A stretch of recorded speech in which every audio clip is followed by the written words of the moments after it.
Meus amigos, vamos aqui acompanhar as principais notícias e informações do Clube de Regatas do Flamengo. O Mengão que acabou empatando lá na altitude com o time da LDU e terá agora pela frente o time do Corinthians. Flamengo que vai jogar contra o Corinthians pelo Campeonato Brasileiro neste final de semana. Inclusive, no final eu vou trazer algumas informações para vocês, tá? Referente a esse jogo contra o time paulista. Vou deixar aqui os créditos para o canal do Sport TV, o link deles está aqui na descrição desse vídeo. Agora vem comigo e vamos acompanhar o que eles falaram sobre o Mengão. O sentimento, e só o flamenguista pode falar, só o rubro-negro, o sentimento da torcida diante do empate. O que não dá para discordar é que o ponto em termos de classificação é precioso.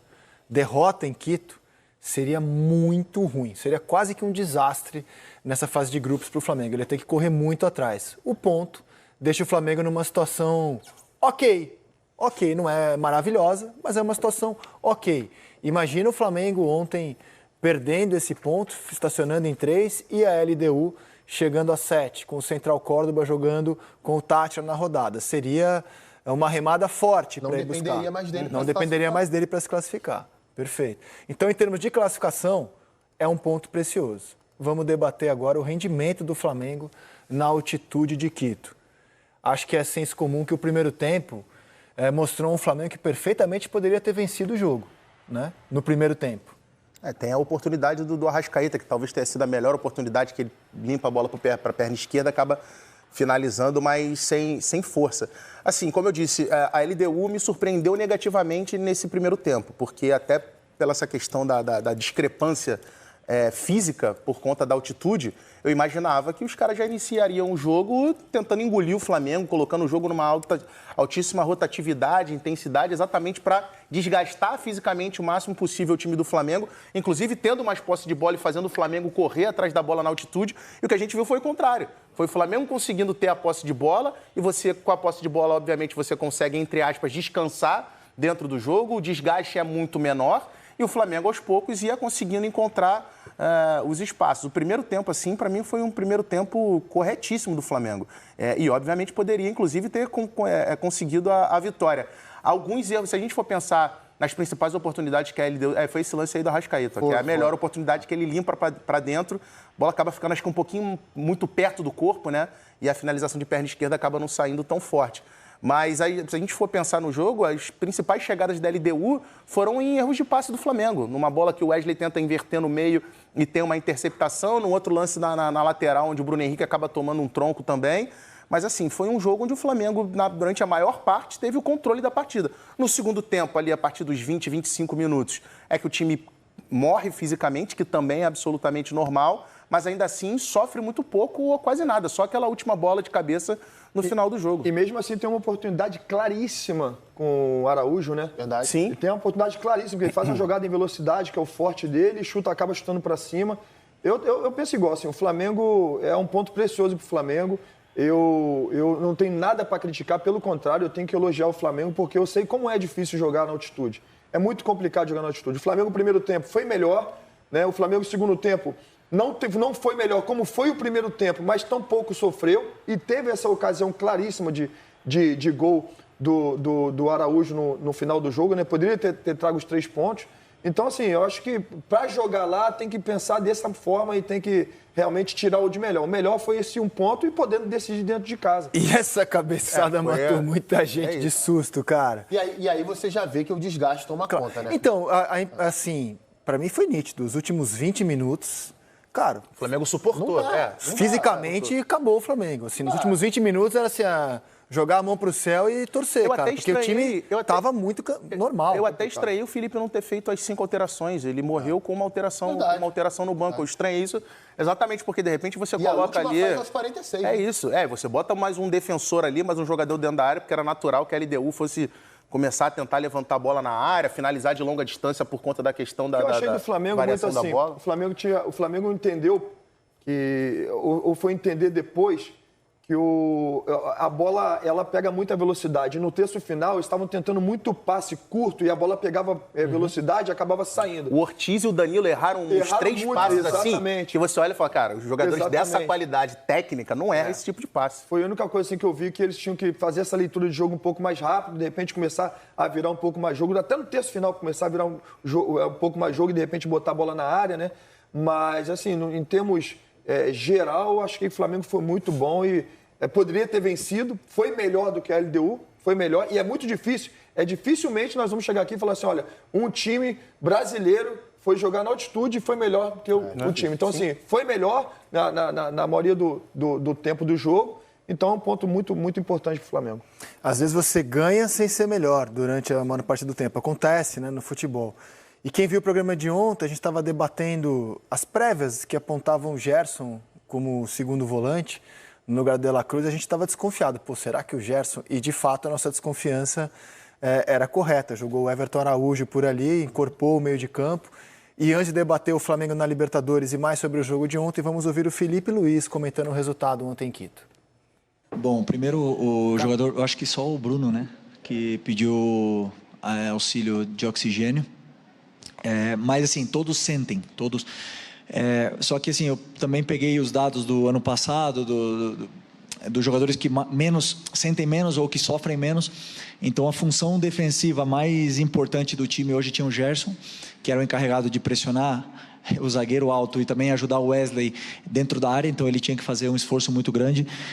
E ele fez de uma forma incrível esse esforço, e depois com a bola no pé, é um jogador que não perde a bola, né? Um cara que cria muito jogo. Então, assim, o Gerson foi realmente o sacrificado, talvez na parte física, pela equipe. Mas depois, por exemplo, fisicamente, o Eric e o Everton, impressionante. Assim, o Everton estava bastante tempo sem jogar, correu o jogo todo, não errou quase nada, cobriu um campo, assim, cortou muita bola perigosa. É um jogador, eu sei que a torcida às vezes pega no pé, mas é um jogador muito importante. Ninguém é titular da Copa do Brasil por acaso, né? E fazendo o jogo que ele fez, então eu confio muito nele. Fiquei muito feliz pelo jogo dele, fiquei muito feliz pelo jogo do Ayrton, já contra o Vasco e hoje. São jogadores que precisam dessa confiança, precisam se sentir confortáveis dentro do campo.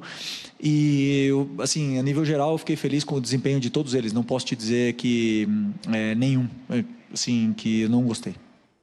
Agora, acho que é correto... Querem comentar algo da fala do Felipe? Não, eu gostaria de falar sobre o Ayrton Lucas. Acho que o Ayrton Lucas é um jogador que ele passou um bom tempo no Flamengo bem abaixo daquilo que ele pode. Entrou bem contra o Vasco, né? Inclusive vencendo duelos. O Felipe falou sobre isso ontem. Vencendo duelos aéreos com o Verratti. Né? O Ayrton sempre teve essa dificuldade. Quem não lembra, por exemplo, do gol que o Flamengo leva do São Paulo na final da Copa do Brasil. É que ele fecha para marcar o Caleri dá um encontrão nele, ele se joga achando que o juiz vai dar falta, o Caleri sobe sozinho de cabeça e faz o gol. E falhou em outras jogadas desse tipo, o cruzamento que vem do outro lado na segunda trave, que ele tem que cobrir as costas do zagueiro. Ele foi bem ontem também, nesse tipo de jogada. E acho que no primeiro tempo ali, até os 20, 25, talvez tenha sido o jogador do Flamengo que melhor estava em campo, né? Ofensivamente falando. Mas conseguiu se adaptar à altitude, controle de bola, força dos passes. Até por característica, né? Ele é um lateral muito rápido. Defensivamente também. Porque teve 3, 4 bolas que o ponta, ele foi tentar jogar em velocidade e ele chegou às 4 na frente do cara. Verdade. Eu acho o Ayrton Lucas um avião. Não, sim. Sabe, assim, eu gosto muito desse atleta. É um atleta, assim, potente, muito rápido. Um cara que faz gol também, decisivo. Enfim, eu sou meio suspeito de falar do Ayrton Lucas, que há muito tempo eu venho falando muito bem dele. Ele entra na questão da qualidade do elenco do Flamengo, né? Porque na posição você tem o Vinha, que tá machucado, o Flamengo trouxe o Alexandro. Somente, então, né? Só o Alexandro. É complicado jogar, cara. Não é? Cara, é bizarro isso. Alexandro, a gente tá Ayrton Lucas e Vinha. O Ayrton Lucas seria titular aí, em pelo menos 80% dos times da Série A do Campeonato Brasileiro. Ayrton Lucas, Alexandro e o Vinha. Os outros dois eu nem discuto, mas assim, o Ayrton Lucas seria. Só que no Flamengo o cara tem dificuldade para jogar, porque... O elenco é muito bom, é muito recheado. Ele chegou a ser pré-convocado para a seleção brasileira, sendo reserva do Flamengo. Né? E o Everton Araújo também. Pré-convocado é naquela lista larga que é feita para a data FIFA. O Felipe citou o Everton, assim. É claro que o Everton ele tem dificuldade, por exemplo, de receber uma bola de costas na saída, pressionado, virar de frente. Ele precisa evoluir nesses aspectos ainda. Não é o Pulgar, né? Não é o Pulgar, não chega nem perto de ser o De La Cruz. O próprio Alan, que também tem mais facilidade para isso. Mas ontem o jogo era um jogo de controle, né? E para um adversário que quer te contra-atacar, você tem que ter um volante como ele, que passa pouco a linha da bola, que tem potência e velocidade para correr para trás e desarmar, como ele fez ontem algumas vezes, principalmente no primeiro tempo. Tem esse passe errado do Wesley, quem salva a finalização da LDU é ele. Porque ele entra na frente do meio, o meia hesita para finalizar, tenta dar uma limpada e ele tira de carrinho a bola. Então, você tem que avaliar aonde o jogador ele é útil para você através das características dele. E nesse ponto aí, acho que o Everton ontem foi muito importante para o Flamengo manter essa característica. E o que o jogo pede, né? Porque do outro lado, por exemplo, além de tudo que o Coutinho citou, era um jogo também de exigência física, de embates físicos. Porque a LDU tem 2 jogadores no meio que são 2 tanques, o Minda e o Gruezo. O Gruezo, jogador de seleção equatoriana. O Gruezo então, marcou quase que individualmente o Arrascaeta. São 2 jogadores muito fortes. Então você precisa também ter ali no meio campo um cara que vai combater, que num duelo físico o cara vai ganhar, porque senão a bola fica batendo e voltando toda hora. E aqui nós temos que elogiar o staff do Flamengo, né? Que conhece os jogadores. Que eu conheço tantos treinadores que não conhecem o próprio elenco. Né? O Felipe Luiz, ele conhece o elenco. Ele fala, olha, eu preciso de um jogador que seja um combatente, que seja um cara que vai correr, vai fazer o trabalho sujo. Então eu tenho esse jogador aqui porque de repente o outro é um pouco mais técnico, o outro é um cara que vai sair mais para o jogo.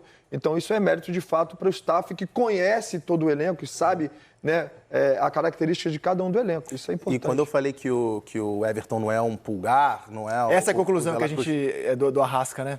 Muito fraquinha, isso. né? A bola fica muito perto, quando ele corta, a bola fica muito perto do corpo. Mas quando eu falei que o Everton não é um pulgar, não é um De La Cruz, é bom a gente lembrar também que ele só tem 22 anos. Então, embora não seja a característica dele, dessa questão do passe, de virar de costas, de distribuir um pouco mais o jogo, é um jogador que tem muito potencial ainda para ser desenvolvido e pode vir a ser futuramente um jogador que também tem esse tipo de característica. Cara, e a gente vai ver o Pedro aí brigando, né? Assim, claro que o Pedro não fez uma grande partida, mas assim, tô achando ele fisicamente bem, cara, sem fugir de dividida.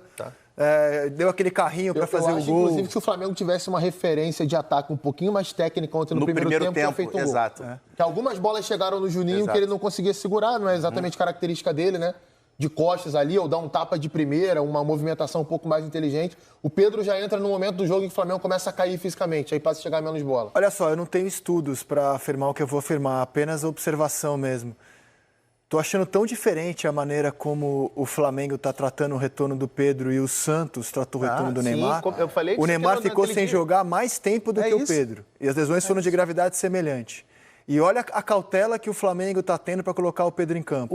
O Neymar, ele faz... E o Santos colocou o Neymar de quarta a domingo, domingo. Às vezes aprende no amor ou na dor. Então, assim, parece que o Santos agora vai ser na dor, né? Porque mais uma vez perdeu o Neymar. E o Flamengo está sendo no amor. Olha, eu não preciso de passar por uma dor. O Pedro vai jogar 40 minutos hoje, amanhã vai jogar mais 30 minutos, daqui a pouco ele vai estar 100% fisicamente para jogar 90 minutos. A gente mostrou aqui algumas semanas a minutagem do Neymar. Ele faz uma estreia de 45 minutos já contra o Botafogo e depois a média dele é uma média superior a 70 minutos por jogo. Sendo que em 2 ou 3 jogos ele jogando 90 minutos. Então, precisa ser realmente isso. Eu tomei todos os cuidados, eu tenho apenas a observação. Inteligente. Tá claro os casos que são similares e o tratamento diferenciado foi dado. E o Pedro ficou até menos tempo sem jogar do que o Neymar. Né? O Pedro voltou em 7 meses, o Neymar ficou 1 ano sem jogar. E assim, me impressiona positivamente, acho que é uma boa notícia, como o Pedro tá, cara, dividindo bola, indo pro contato. E lembrando que a previsão do retorno do Pedro era para maio, junho. Sim. E ele voltou aí 2 meses antes. Exato. Mas aí tem uma coisa, vamos lá, o Pedro não tá em campo jogando, né? Vamos lá, tem 3 jogos na semana, 3 jogos o Pedro vai jogar? Não vai. Enquanto ele não está jogando, ele está trabalhando. Enquanto está jogando, ele está fazendo reforço muscular. É por isso que a gente vê uma diferença enorme, né? A gente vê um Pedro, assim, que a cada dia que passa está melhor, porque realmente tem plantado e está colhendo isso aí, de fato. Se você compara a estrutura física do Pedro, né? Corporal mesmo, quando ele chega ao Flamengo em 2020 e o Pedro de 25, sim, cara, parece outra pessoa. Parece que treinou no Bayern de Munique, né? Exatamente. O Bayern de Munique tomou um suco, né? Então, assim, é outra pessoa. É claro que isso tem trabalho das comissões técnicas que passaram, mas principalmente a dedicação do jogador, cara. Hoje em dia, o entendimento de que não é só as 2, 3 horas que você passa ali dentro do clube, não. É o dia inteiro, é você fazer os complementos, é claro, com a anuência dos profissionais do clube, né? algo individualizado para você, a alimentação, o sono, o repouso, tudo isso é fundamental, cara. Acho que não tem muito mistério nisso. As estruturas hoje te permitem chegar no clube 7, 8 horas da manhã e sair 18 horas. O cara passa o dia todo, o cara se alimenta, o cara descansa no clube, o cara, assim... E quando está dormindo, tá fazendo uma botinha de compressão, alguma coisa que ele tá dormindo e trabalhando também. E teu depoimento é interessante porque você pegou as duas fases, né? Exatamente. Pegou lá no início e durante muito tempo trabalhou no clube que é das referências. O Felipe surgiu em Flamengo em 2001 ou 2000? Não, eu subi pro Flamengo em 2000 e 2001 foi quando eu comecei a surgir. Ele pegou aquele Flamengo. Não, peguei o Flamengo que a gente chegava... O treino era 8 horas tinha que começar o treino. 7h40 o pessoal chegava ali, trocava de roupa e ia pro campo. Acabava o treino, todo mundo para casa. Hoje não. Hoje tem uma estrutura lá que os atletas chegam 1 hora antes, mínimo, e vão embora muito depois. O seu relato do Palmeiras... Seu relato do Palmeiras acho que é muito interessante. Uma vez eu vi um conteúdo que o Palmeiras produziu para as redes sociais do Palmeiras, falando sobre a questão diária, né, da qualidade do sono do jogador, como isso era medido, a anamnese que é feita lá pelos profissionais com os jogadores, né? Acho que é legal de falar. Sim, o que aconteceu? O que o Palmeiras fazia e faz? Como o Palmeiras ele tem uma estrutura animalesca, podemos dizer assim, que é perfeita a estrutura do Palmeiras, eles têm o hotel, né, dentro do centro de treinamento, para um quarto para cada jogador. Então, muitas vezes, o clube jogava fora de casa, vamos colocar o jogo de Libertadores, jogava na Argentina, ou na Colômbia. Então, chegava 3 horas da manhã, 4 horas da manhã em casa. Em São Paulo. Ao invés de ir para casa, iam todos para o CT, cada um para os seus quartos, dormiam, acordavam no outro dia tranquilo, já fazia o trabalho de recovery, quem tinha que fazer. Quem não fazia o trabalho de recovery ia para campo mesmo cansado ia para campo, fazia o trabalho, depois ia para casa, passava todo o dia em casa e mais a outra manhã do dia seguinte, para no outro dia de tarde poder trabalhar. Eu acho que os clubes hoje, não só o Palmeiras, mas você tem o Flamengo, o próprio Fluminense já está fazendo isso aí, né? Então, assim, os clubes estão fazendo isso aí porque hoje tem uma estrutura que te permite. E você tem um ganho com isso. Porque quando o atleta ele chega, ao invés de ir para o CT descansar, ele vai para casa. Chegar em casa, às vezes o cara chega em casa às 4 horas da manhã, o cara às vezes não vai dormir. Sabe? O cara está na adrenalina alta ainda, o cara não dorme, o cara não se alimenta bem. No CT o cara vai dormir, vai se alimentar bem. Então tem toda uma estrutura que faz com que o atleta, ele, ao invés de se recuperar em 48 horas, em 24 horas o cara está recuperado para poder fazer o próximo jogo, haja em vista o calendário brasileiro, que, pô, é jogo atrás de jogo e jogo importante. Por causa de relatos como esse que me causou estranheza, uma matéria que está publicada no GE, não a matéria, o fato em si, de que agora o Santos quer que o Neymar passe mais tempo no CT se recuperando do que na casa dele. Poxa, eu fiquei pensando, só agora? Isso não deveria ser o básico? E o Santos pede também, mas está publicado no GE.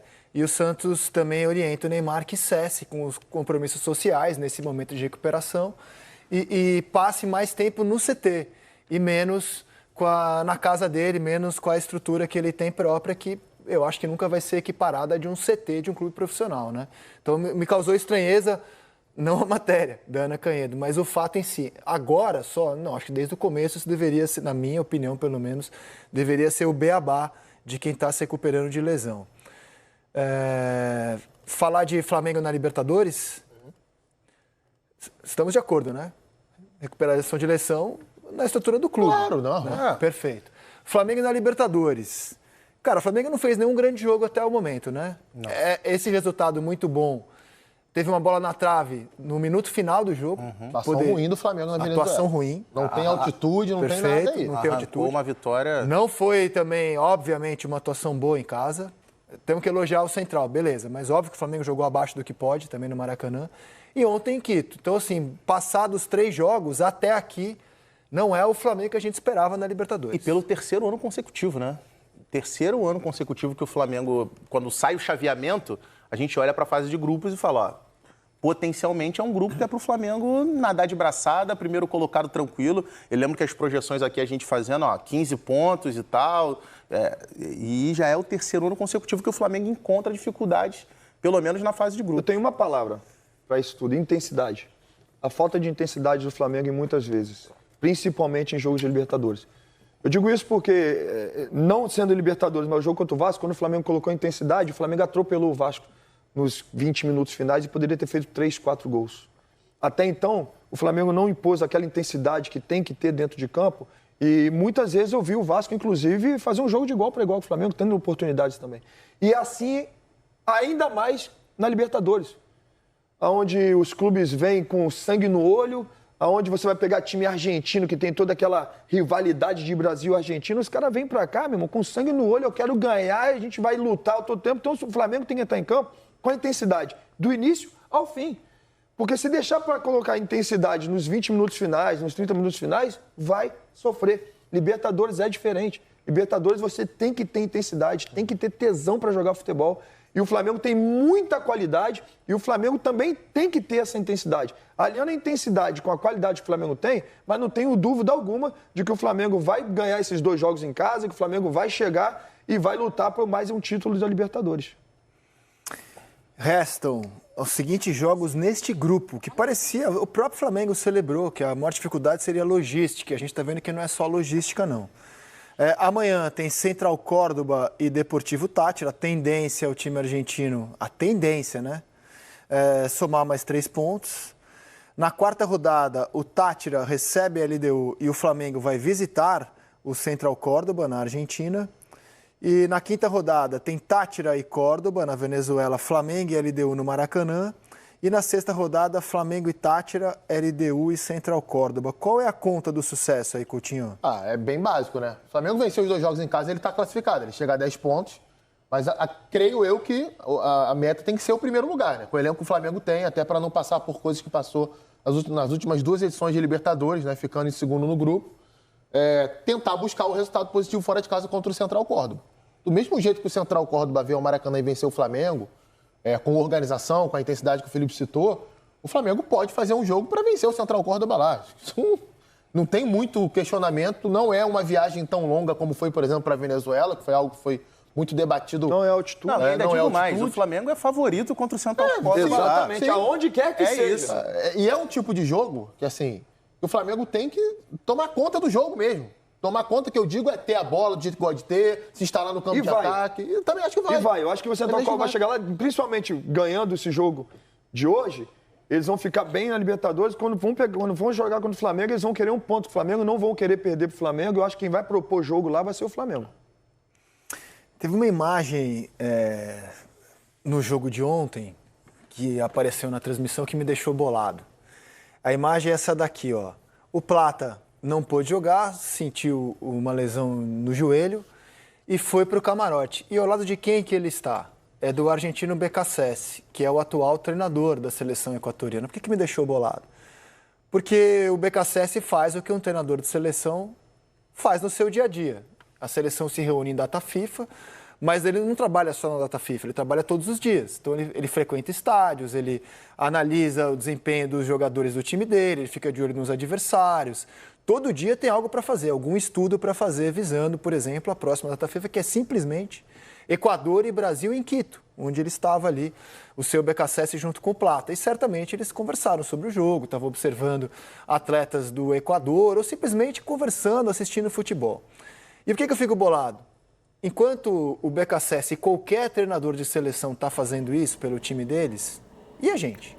Parceiro, e a seleção brasileira? Eu quero saber do Flamengo, é isso que nos interessa, né? CBF não tá nem aí, nós aqui não vamos ficar aqui, né, nos preocupando com isso. Galera, o seguinte, hein? Mais de 40 mil ingressos vendidos para esse confronto contra o time do Corinthians, que vai acontecer neste domingo no Maracanã, pelo Campeonato Brasileiro. Ou seja, parece que teremos casa cheia para esse jogo, tá? Diretoria abaixou um pouquinho ali os ingressos e aí parece que a torcida, né, agora sim, comprou aí boa parte dos bilhetes e deve comparecer ao Maracanã. Outra situação também, galera, é que todo mundo aí tá na expectativa, né, para saber se o Corinthians realmente vai com o treinador interino, né, se vai ali sem treinador para esse jogo. Vamos ficar de olho, interessa demais. E outra, o Central Córdoba joga no dia de hoje contra o Deportivo Táchira e se vencer vai assumir a liderança, tá, desse grupo do Flamengo. Também vamos ficar de olho nesse confronto. Um resultado bom seria né, um empate ou uma vitória do Deportivo Táchira. Claro que iria colocar o grupo ali todo embolado, mas seguraria, né, o Central Córdoba de pontuar, e depois o próximo jogo é contra o Flamengo. Flamengo, teoricamente, é o time favorito para esse confronto, apesar de ser na Argentina, e aí o Flamengo poderia somar pontos, né, e abrir uma distância e depois, logicamente, terminar os 2 confrontos no Maracanã, se Deus quiser, vencendo e aí classificando em primeiro lugar do grupo, tá? Vamos ficar de olho também no que vai acontecer nesse jogo entre Central Córdoba e Deportivo Táchira lá na Argentina. Beleza? Daqui a pouco eu vou trazer mais notícias e novidades do Mengão pra vocês. Já fica ligado, hein? Não vou perder absolutamente nada. É final de semana de jogo bom. Já se inscreve no canal, ativa a notificação no sino e deixa o like. Os créditos vai pro canal do Sport TV. O link deles está na descrição do vídeo e já já eu tô voltando, porque afinal de contas isso aqui é nossa paixão, isso aqui é nosso amor. Fui, nação!